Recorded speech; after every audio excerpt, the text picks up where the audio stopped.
बिस्मिल्लाहिर्रहमानिर्रहीम। ऐसे टास्क जो एक प्रोग्राम के अंदर बार बार परफॉर्म करने पड़े, उसके लिए प्रोग्रामर अलग से फंक्शन या सब रूटीन डिफ़ाइन करते हैं। फंक्शंस या सब रूटीन्स क्रिएट करने का एक फ़ायदा तो ये होता है कि इससे प्रोग्राम का जो स्ट्रक्चर है, जो उसकी शक्ल है, एक तो वो अच्छी बनती है, और दूसरा सबसे बड़ा फ़ायदा ये होता है कि इससे अच्छी खासी जो मेमोरी स्पेस है उसकी बचत हो जाती है। पिक18 के अंदर सब रूटीन्स के लिए दो इंस्ट्रक्शंस यूज़ होते हैं, कॉल और रिलेटिव कॉल। कॉल जिसको लॉन्ग कॉल इंस्ट्रक्शन भी बोलते हैं, और दूसरी हमारे पास जो इंस्ट्रक्शन है वो है आर कॉल या रिलेटिव कॉल। इनमें से कौन सी इंस्ट्रक्शन यूज़ करनी है वो डिपेंड करता है टारगेट एड्रेस के ऊपर कि टारगेट एड्रेस कितना दूर है। इस वीडियो में हम कॉल इंस्ट्रक्शंस के बारे में देखेंगे पिक18 के अंदर, और पिक18 के अंदर जो स्टैक है, जो उसका स्ट्रक्चर है, उसको ज़रा देखेंगे। कॉल इंस्ट्रक्शन, इसको लॉन्ग कॉल भी बोलते हैं, ये एक कंट्रोल ट्रांसफ़र इंस्ट्रक्शन है। इसकी 4 बाइट या 32 बिट इसका साइज़ होता है। इन 32 बिट्स में 12 बिट्स 12 बिट्स यूज़ किए जाते हैं ऑपकोड के लिए, जबकि जो रिमेनिंग 20 बिट्स होते हैं वो यूज़ होते हैं टारगेट एड्रेस के लिए। पिक18 के अंदर चूँकि प्रोग्राम काउंटर 21 बिट्स का होता है और यहाँ पर हमारे पास टारगेट एड्रेस के लिए 20 बिट्स है, सो पिक18 में प्रोग्राम काउंटर के जो लीस्ट सिग्निफिकेंट बिट होता है वो ऑटोमेटिकली फिल कर दिया जाता है 0 से। So least significant bit program counter का वो फिल कर दिया जाता है 0 से, जबकि जो बाकी 20 बिट्स होते हैं वो उठाए जाते हैं कॉल इंस्ट्रक्शन से, जिसकी वजह से टोटल हमारे पास 21 बिट्स बन जाते हैं।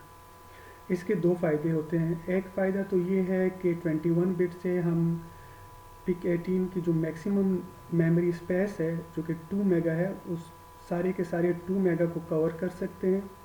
20 बिट से हम मैक्सिमम 1 मेगा कवर कर सकते हैं, जबकि 21 बिट से इंटायरली 2 मेगा की जो रोम स्पेस है, वो उसकी जो रेंज है वो कवर हो जाती है। दूसरा फ़ायदा ये होता है कि लीस्ट सिग्निफिकेंट बिट 0 होने का हमें ये फ़ायदा है कि जो भी हमारे पास प्रोग्राम काउंटर जो भी एड्रेस जनरेट करेगा वो हमेशा किसी इवन एड्रेस पे जाके लैंड करेगा। और पिक18 में चूँकि हमारे पास जितनी भी इंस्ट्रक्शंस है वो या तो 2 बाइट के इंस्ट्रक्शंस है या 4 बाइट के इंस्ट्रक्शंस है, सो वो चांसेस ख़त्म हो जाते हैं कि हम किसी इंस्ट्रक्शन के दरमियान में लैंड करेंगे। जब भी कॉल इंस्ट्रक्शन एग्जीक्यूट हो रही होती है, या जब भी हम कॉल इंस्ट्रक्शन से किसी सब रूटीन को कॉल करते हैं, तो कॉल इंस्ट्रक्शन के नीचे वाले इंस्ट्रक्शन का एड्रेस ऑटोमेटिकली स्टैक के ऊपर डाल दिया जाता है और फिर सब रूटीन की तरफ कंट्रोल ट्रांसफ़र कर दिया जाता है। और जब वो सब रूटीन एग्जीक्यूट हो जाती है तो हर सब रूटीन के एंड में रिटर्न इंस्ट्रक्शन होती है। रिटर्न इंस्ट्रक्शन किसी भी सब रूटीन की आखिरी इंस्ट्रक्शन होती है। जब रिटर्न इंस्ट्रक्शन एग्जीक्यूट होती है तो रिटर्न इंस्ट्रक्शन क्या कर रही होती है कि ये स्टैक से हमने जो एड्रेस स्टैक के ऊपर डाला हुआ होता है वो वही वाला एड्रेस दोबारा उठा लेता है और कंट्रोल उसी इंस्ट्रक्शन को ट्रांसफ़र बैक कर देता है। पिक18 में स्टैक 21 बिट का होता है। इसका मतलब ये है कि स्टैक की हर लोकेशन का साइज़ 21 बिट का होगा, और इसकी वजह ये है कि पिक18 के अंदर प्रोग्राम काउंटर 21 बिट का होता है। जिस तरह हमें पता है कि प्रोग्राम काउंटर में अगली एग्जीक्यूट होने वाली इंस्ट्रक्शन का एड्रेस स्टोर होता है, और स्टैक में हम उसी प्रोग्राम काउंटर के कंटेंट्स को स्टोर करते हैं। सो इस वजह से स्टैक का साइज़ भी वही होता है जो कि प्रोग्राम काउंटर का है। नाउ स्टैक को एक्सेस करने के लिए जो रजिस्टर यूज़ होता है पिक18 में, उसे स्टैक पॉइंटर रजिस्टर बोलते हैं, और ये स्टैक पॉइंटर रजिस्टर 5 बिट का होता है। ये एक 5 बिट का रजिस्टर होता है। इस वजह से स्टैक के अंदर पिक18 में स्टैक के अंदर हमारे पास टोटल लोकेशंस होती है 32। सो टोटल हमारे पास 32 लोकेशंस होती हैं, और हर लोकेशन का साइज़ 21 बिट का होता है। नाउ जब पिक 18 को पावर अप किया जाता है, जब इसे स्टार्ट किया जाता है, तो स्टैक पॉइंटर के अंदर जो इनिशियल वैल्यू होती है वो 0 होती है। सो पहली वैल्यू स्टैक पॉइंटर के अंदर वो हमेशा 0 होगी। जब भी हम पिक 18 को स्टार्ट करेंगे, जब भी हम इसे पावर अप करेंगे, तो पहली वैल्यू हमेशा स्टैक पॉइंटर के अंदर 0 पड़ी होगी। नाउ जब हम स्टैक में कुछ डेटा को स्टोर करते हैं या जब कुछ डेटा को हमने पुश करना होता है, तो सबसे पहले स्टैक पॉइंटर इंक्रीमेंट होता है। सो इसका मतलब ये है कि जो लोकेशन 0 है वो कभी भी यूज़ नहीं हो सकेगी, जिसकी वजह से हमारे पास 31 लोकेशंस रह जाती है स्टैक के लिए। टोटल लोकेशंस 32 है, लेकिन लोकेशन 0 चूँकि कभी यूज़ नहीं हो सकेगी, ये अनअवेलेबल होती है। और उसकी रीज़न ये है कि इनिशियल वैल्यू स्टैक पॉइंटर में 0 होती है, और जब भी हमने कुछ कंटेंट्स स्टैक में स्टोर करने हों तो सबसे पहले स्टैक पॉइंटर को इंक्रीमेंट किया जाता है, फिर उसके बाद डेटा को स्टोर होता है, फिर उसके बाद ही डेटा स्टोर होता है। सो हमारे पास टोटल 31 लोकेशन रह जाती है पिक 18 में स्टैक के लिए।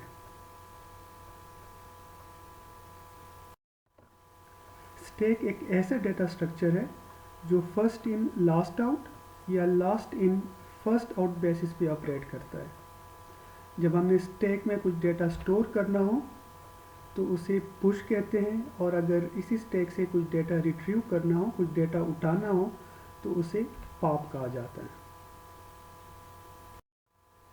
स्टैक पॉइंटर एक ऐसा रजिस्टर है जो स्टैक को एक्सेस करने के लिए इस्तेमाल होता है। स्टैक पॉइंटर स्टैक की उस लोकेशन को पॉइंट कर रहा होता है जिसमें सबसे आखिर में डेटा स्टोर किया गया होता है, या दूसरे अल्फाज में हम कह सकते हैं कि स्टैक पॉइंटर हमेशा उस लोकेशन को पॉइंट करता है स्टैक की जिसमें सबसे रिसेंटली डेटा स्टोर किया गया हो, और जिस लोकेशन में सबसे रिसेंटली डेटा स्टोर किया गया होता है उसे टॉप ऑफ द स्टैक बोलते हैं। नाउ जब भी कोई कॉल इंस्ट्रक्शन एग्जीक्यूट होती है तो सबसे पहले स्टैक पॉइंटर इंक्रीमेंट होता है, उसके बाद वो प्रोग्राम काउंटर जिसमें कॉल की नीचे वाली इंस्ट्रक्शन का एड्रेस पड़ा हुआ होता है, उस प्रोग्राम काउंटर के कंटेंट्स को पुश कर दिया जाता है स्टैक के ऊपर। ये याद रखिएगा कि काफ़ी माइक्रो प्रोसेसर्स में ये ऑपरेशन डिफरेंट होता है।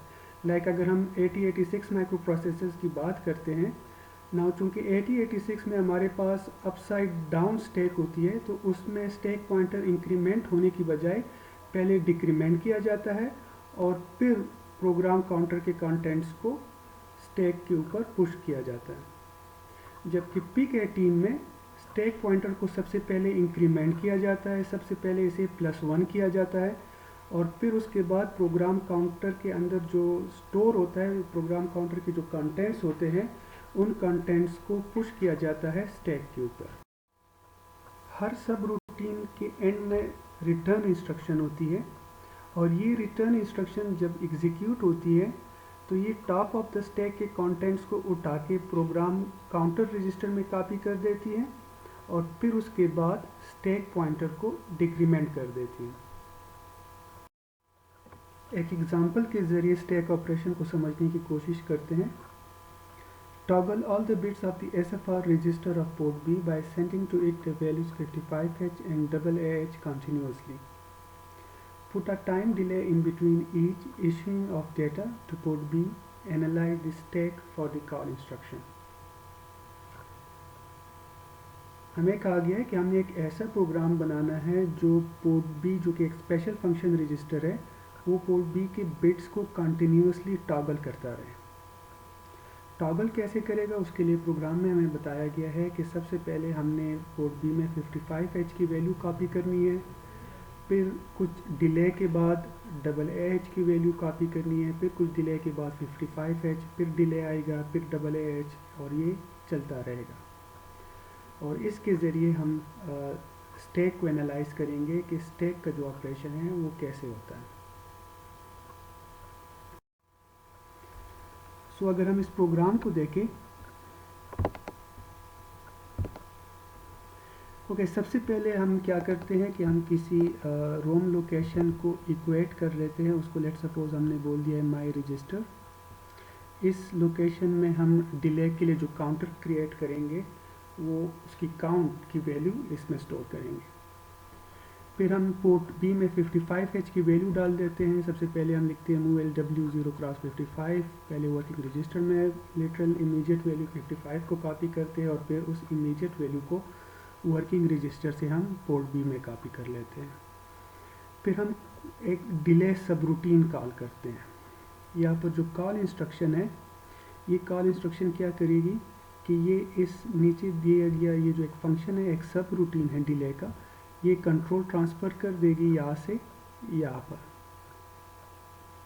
जब यहाँ पर कंट्रोल आएगा, पहले ये सब रूटीन एग्जीक्यूट होगा।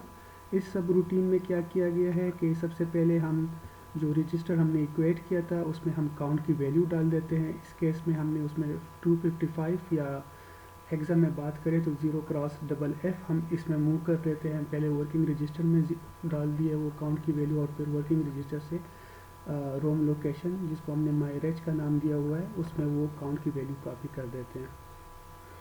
फिर हम NOP इंस्ट्रक्शंस, नोप इंस्ट्रक्शंस एग्जीक्यूट करते हैं। ये नोप इंस्ट्रक्शंस कुछ भी नहीं करते, सिर्फ टाइम वेस्ट करते हैं। यहाँ पर हमें डिले चाहिए, सो हमें इस तरह की इंस्ट्रक्शंस की ज़रूरत होती है। सो नोप इंस्ट्रक्शन और फिर उसी माई रजिस्टर को जिसमें हमने काउंट की वैल्यू डाली हुई है उसे डिक्रीमेंट किया गया है और चेक लगा दिया गया कि अगर ये इसके कंटेंट्स 0 हो गए तो हम लूप से बाहर आ जाए, अदरवाइज हम ये लूप चलाते रहे जब तक कि माई रेज की वैल्यू, जब तक काउंट की वैल्यू 0 नहीं हो जाती। जब काउंट की वैल्यू 0 हो जाती है, माई रेज की वैल्यू 0 हो जाती है, तो फिर रिटर्न इंस्ट्रक्शन एग्जीक्यूट होगा और रिटर्न क्या करेगा, कॉल के नीचे जो इंस्ट्रक्शन थी कंट्रोल उधर ट्रांसफ़र कर देगा। इस केस में कंट्रोल इस इंस्ट्रक्शन पे आ जाएगा। यहाँ पर हम वर्किंग रजिस्टर में डबल ए की वैल्यू पहले कॉपी कर देते हैं और फिर उसी वर्किंग रजिस्टर से डबल ए की जो वैल्यू है उसे पोर्ट बी में कॉपी करते हैं और फिर दोबारा इसी डिले सब रूटीन को कॉल करेंगे। फिर ये डिले सब रूटीन एग्जीक्यूट होगी, फिर रिटर्न होगा, तो फिर हम दोबारा गो टू बैक पे आ जाएंगे क्योंकि हमें प्रोग्राम में कहा गया है कि ये कंटिन्यूसली करना चाहिए। सो स्टैक के ज़रिए इसको एनालाइज करते हैं। नाउ शुरू में जब प्रोग्राम स्टार्ट होता है, जब तक कोई कॉल की इंस्ट्रक्शन एग्जीक्यूट नहीं होती, तो हमारे पास स्टैक की सिचुएशन कुछ ऐसी होती है। स्टैक पॉइंटर की इनिशियल वैल्यू 0 होगी और स्टैक कम्प्लीटली एम्प्टी होगा। जब पहली दफ़ा कॉल की इंस्ट्रक्शन एग्जीक्यूट होगी, जब ये वाली कॉल की इंस्ट्रक्शन एग्जीक्यूट होगी, तो ये कॉल की इंस्ट्रक्शन क्या करेगी कि इसके बाद जो इंस्ट्रक्शन है, इस केस में move LW 0 cross double A, ये वाली जो इंस्ट्रक्शन है, इसका एड्रेस उठा के ये स्टैक के ऊपर पुश कर देगी, टॉप ऑफ द स्टैक के ऊपर पुश करेगी। पुश करने से पहले ये स्टैक पॉइंटर को इंक्रीमेंट कर देती है। स्टैक पॉइंटर इनिशियली 0 था, तो स्टैक पॉइंटर इंक्रीमेंट होके 1 हो जाएगा। जब स्टैक पॉइंटर 1 हो जाता है तो फिर कॉल इंस्ट्रक्शन के नीचे ये वाली जो इंस्ट्रक्शन है, इसका जो प्रोग्राम काउंटर की वैल्यू है इस टाइम पे 08, ये वैल्यू पुश हो जाएगी स्टैक की लोकेशन 1 पे, जिसको स्टैक पॉइंटर पॉइंट कर रहा है।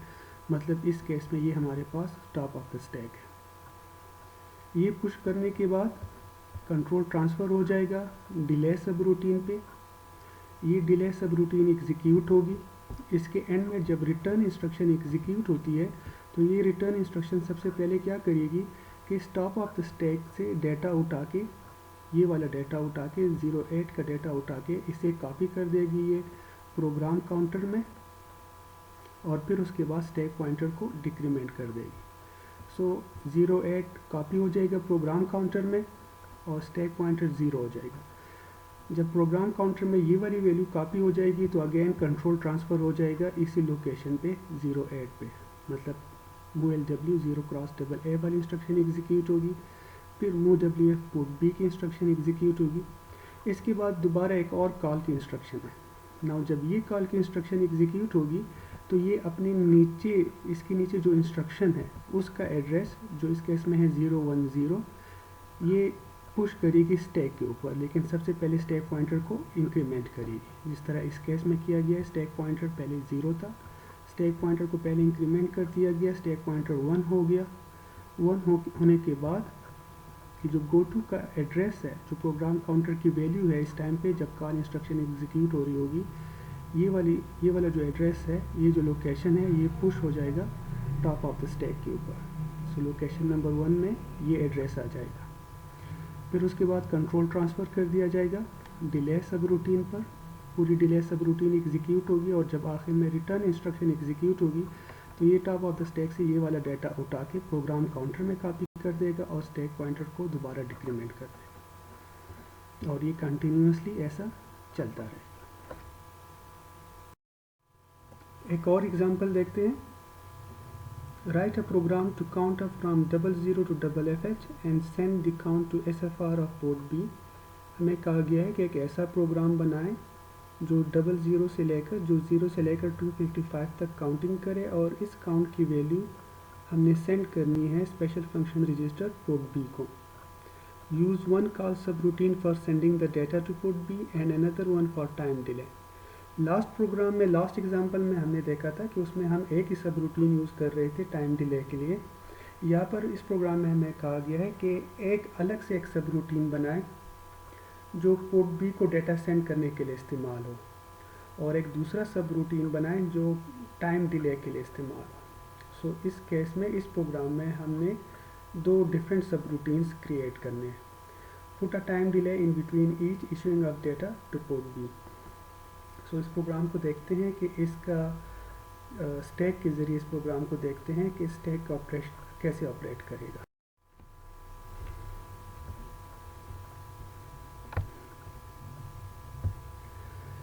ओके, इनिशियली हम एक दो रोम लोकेशंस को इक्वेट कर देते हैं। एक रोम लोकेशन को हम नाम दे देते हैं काउंट का, जिसमें हम काउंट की वैल्यू स्टोर करेंगे जो हमने पोर्ट बी को सेंड करनी है, और दूसरी लोकेशन रोम की लोकेशन हम इक्वेट करते हैं और इसको मायरेट बोलते हैं, और ये लोकेशन हम यूज़ करेंगे टाइम डिले के लिए। ओके, प्रोग्राम में सबसे पहले हम वर्किंग रजिस्टर में 0 डालते हैं, और काउंट में फिर वर्किंग रजिस्टर से काउंट, जिसको हम जो रोम लोकेशन 0x07 है जिसे इक्वेट किया गया है, उस काउंट में इसे कॉपी करते हैं, क्योंकि काउंटिंग की वैल्यू हमने 0 से स्टार्ट करनी है, 0 से लेके जाएंगे 255 तक। सो काउंट की वैल्यू आ जाएगी यहाँ पर। फिर उसके बाद फिर हम ये डाटा हमने सेंड करना है डिस्प्ले करने के लिए पोर्ट बी के ऊपर, तो उसके लिए हम एक सब रूटीन कॉल करेंगे, कॉल डिस्प्ले। ये सब रूटीन क्या करेगा कि ये कंट्रोल ट्रांसफ़र कर देगा इस डिस्प्ले सब रूटीन को। कंट्रोल यहाँ पे आ जाएगा। यहाँ पर सबसे पहले काउंट की वैल्यू इंक्रीमेंट होगी, काउंट की वैल्यू 0 थी तो इंक्रीमेंट होकर 1 हो जाएगी, और फिर मूव एफ इंस्ट्रक्शन के ज़रिए रोम की लोकेशन जिसको हमने काउंट कहा हुआ है वहाँ से ये डाटा कॉपी हो जाएगा पोर्ट बी में। फिर हम डिले सब रूटीन को कॉल करेंगे। सो इसका मतलब ये होगा कि यहाँ से कंट्रोल ट्रांसफ़र हो जाएगा डिले सब रूटीन को, यहाँ पर कंट्रोल यहाँ पर आ जाएगा। ये उसी तरह की सब रूटीन है जिस तरह से लास्ट एग्जांपल में हमने देखी थी, जो डिले फंक्शन परफॉर्म कर रहा था, ये उस तरीके से डिले का फंक्शन परफॉर्म करेगा। जब ये पूरी सब रूटीन एग्जीक्यूट हो जाएगी तो आखिर में जो रिटर्न इंस्ट्रक्शन है, ये रिटर्न इंस्ट्रक्शन कंट्रोल वापस उधर ट्रांसफ़र कर देगा जहाँ से इसे कॉल किया गया था। इस केस में ये कंट्रोल यहाँ पे आ जाएगा, जो कॉल की इंस्ट्रक्शन है उसके नीचे वाली जो इंस्ट्रक्शन है कंट्रोल यहाँ पे आ जाएगा। ये भी चूँकि रिटर्न इंस्ट्रक्शन है तो ये कंट्रोल उधर ट्रांसफ़र करेगा जहाँ से इस सब रूटीन को कॉल किया गया था। इसका मतलब ये है कि ये कंट्रोल इधर ले आएगा, जो कि एक गो टू इंस्ट्रक्शन है, गो टू बैक, और ये गो टू इंस्ट्रक्शन कंट्रोल फिर बैक पे ट्रांसफ़र कर देगा, और इसी तरीके से ये प्रोग्राम चलता रहेगा। स्टैक के ज़रिए से इसको एनालाइज करते हैं। इनिशियली जब प्रोग्राम स्टार्ट होगा, जब माइक्रो कंट्रोलर रिबूट होता है, तो स्टैक पॉइंटर की वैल्यू 0 होगी और स्टैक कम्प्लीटली एम्प्टी होगा। जब पहली कॉल की इंस्ट्रक्शन एग्जीक्यूट हो रही होगी, जब ये वाली इंस्ट्रक्शन एग्जीक्यूट होगी, तो इस इंस्ट्रक्शन के नीचे जो इंस्ट्रक्शन है इसका एड्रेस या प्रोग्राम काउंटर के कंटेंट्स उस टाइम पे जो होंगे, जो कि इस केस में 08 है, ये वाले कंटेंट्स स्टैक के ऊपर पुश होंगे, और पुश होने से पहले स्टैक पॉइंटर इंक्रीमेंट होगा। स्टैक पॉइंटर 0 था तो स्टैक पॉइंटर 1 हो जाएगा। जब स्टैक पॉइंटर 1 हो जाएगा तो प्रोग्राम काउंटर के कंटेंट्स जो कि उस टाइम पे 08 होंगे वो contents top of the stack पर पुश कर दिए जाएंगे, जो कि इस टाइम पे लोकेशन 1 है। सो लोकेशन 1 पे हमारे पास 08 आके स्टोर हो जाएगा और कंट्रोल पे ट्रांसफ़र कर दिया जाएगा डिस्प्ले सब रूटीन को। डिस्प्ले सब रूटीन पे कंट्रोल आएगा, ये सब रूटीन एग्जीक्यूट होगी और इस सब रूटीन के अंदर जब ये दूसरी कॉल की इंस्ट्रक्शन, ये वाली कॉल की इंस्ट्रक्शन, ये जब कॉल होगी तो ये सबसे पहले अगेन कॉल की इंस्ट्रक्शन है, तो सबसे पहले स्टैक पॉइंटर इंक्रीमेंट होगा। स्टैक पॉइंटर इस केस में 1 था, तो स्टैक पॉइंटर इंक्रीमेंट होके 2 हो जाएगा। जब स्टैक पॉइंटर 2 हो जाएगा तो इस टाइम पे जब ये इंस्ट्रक्शन एग्जीक्यूट हो रही होगी उस टाइम पे प्रोग्राम काउंटर के जो कंटेंट्स होंगे, जो कि अगली इंस्ट्रक्शन का एड्रेस होगा, दैट इज़ जो कि इस केस में 016 है, ये वाले contents top of the stack पर पुश कर दिए जाएंगे। इस टाइम पे टॉप ऑफ द स्टैक 2 है, लोकेशन 2 है, सो एट लोकेशन 2 हमारे पास ये कंटेंट्स 016 स्टोर हो जाएंगे। जब ये यहाँ पे स्टोर हो जाएंगे तो कंट्रोल ट्रांसफ़र कर दिया जाएगा डिले सब रूटीन को। डिले सब रूटीन को कंट्रोल ट्रांसफ़र कर दिया जाएगा।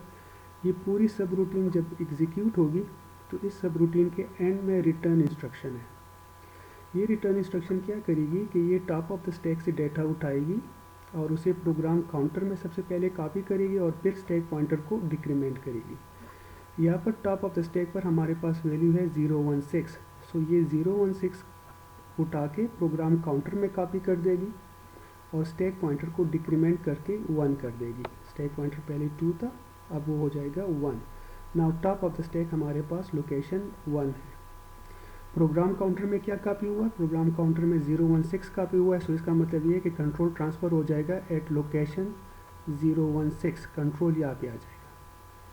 यहाँ पर भी रिटर्न की इंस्ट्रक्शन है। सो अगेन ये रिटर्न इंस्ट्रक्शन क्या करेगी, ये सबसे पहले टॉप ऑफ द स्टैक से डाटा उठा के प्रोग्राम काउंटर में कॉपी कर देगी और फिर उसके बाद स्टैक पॉइंटर को डिक्रीमेंट कर देगी। टॉप ऑफ द स्टैक पर इस वक्त हमारे पास है 08, सो ये 08 कॉपी हो जाएगा प्रोग्राम काउंटर में और स्टैक पॉइंटर डिक्रीमेंट होके 1 से 0 हो जाएगा। और प्रोग्राम काउंटर में चूँकि 08 कॉपी हुआ था तो कंट्रोल वापस यहाँ पे आ जाएगा और इस तरीके से ये प्रोग्राम चलता रहेगा। आर कॉल या रिलेटिव कॉल, ये भी कॉल ही की तरह की इंस्ट्रक्शन है, उसी तरीके से काम करती है जिस तरह कॉल की इंस्ट्रक्शन काम करती है। डिफरेंस ये है कि कॉल की इंस्ट्रक्शन हमारे पास 4 बाइट की इंस्ट्रक्शन है, जबकि आर कॉल की इंस्ट्रक्शन 2 बाइट की इंस्ट्रक्शन है। ना जैसे कि हमें पता है कि PIC18 में बहुत सारे ऐसे चिप्स हैं, PIC18 फैमिली के अंदर काफ़ी ऐसे माइक्रो कंट्रोलर्स हैं जिनमें रोम स्पेस काफ़ी लिमिटेड होता है। कुछ में 4K होता है, कुछ में 32K होता है, मतलब काफ़ी लिमिटेड स्पेस होता है। सो जब हमारे पास इतनी लिमिटेड स्पेस हो तो हमें ज़रूरत नहीं है कि एक काम जो 2 बाइट के इंस्ट्रक्शन से हो सकता है वो हम 4 बाइट के इंस्ट्रक्शन से करें। सो एक तो हमें ये फ़ायदा है कि हमारी जो रोम स्पेस है उसकी बचत हो जाती है और ये उन सिनारियोज़ में काफ़ी अहम होता है जहाँ पर ऑलरेडी लिमिटेड स्पेस होता है रोम का। सो आर कॉल ये एक 2 बाइट की इंस्ट्रक्शन है, जबकि कॉल इंस्ट्रक्शन 4 बाइट की इंस्ट्रक्शन थी। लिमिटेशन ये है आर कॉल की, चूँकि ये 2 बाइट की इंस्ट्रक्शन है और इन 2 बाइट्स में सिर्फ 11 बिट्स यूज़ होते हैं टारगेट एड्रेस के लिए, जबकि 5 बिट्स यूज़ किए जाते हैं इसके अपकोड के लिए। सो हमारे पास 11 बिट्स रह गए। 11 बिट से हम एज अ होल 2K की रोम स्पेस को कवर कर सकते हैं।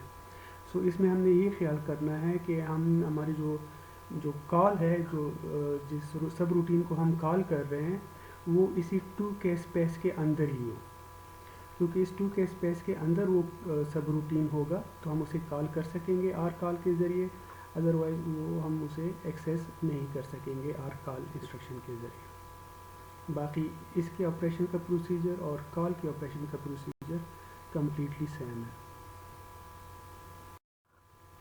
वीडियो देखने का बहुत शुक्रिया, अपना ख्याल रखिए, अल्लाह हाफ़िज़।